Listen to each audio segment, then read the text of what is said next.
everyone.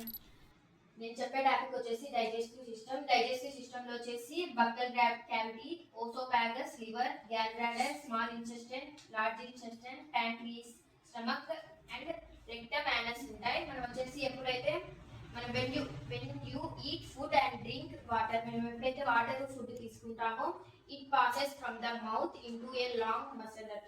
ఎప్పుడైతే మనం తీసుకుంటామో బక్కల్ గ్రావిటీ నుంచి ఓసోఫాగస్ నుంచి స్టమక్ లోకి వస్తుంది అనమాట food into a long muscular. You call oesophagus and oesophagus tightness and relax to move food down. ఇది వచ్చేసి ఓసోఫాగస్ వచ్చేసి మనకి మొత్తం ఇక్కడ నుంచి థిక్ గా పట్టుకునేసి ఇక్కడ స్టమక్ లో వదిలేస్తుంది. స్టమక్ నుంచి మనం స్టమక్ లో వచ్చేసి యాసిడ్స్ ఉంటాయి. యాసిడ్స్ వచ్చేసి స్మాల్ చేసేస్తాయి, అవన్నీ ఫుడ్ ని స్మాల్ చేసేస్తే and smaller pieces. Bacteria that might be eaten in flowed. Bacteria వచ్చేసి ఏం బ్యాక్టీరియా కావాలో ఆ బ్యాక్టీరియాని స్టమక్ తీసుకొనేసి నెక్స్ట్ వచ్చేసి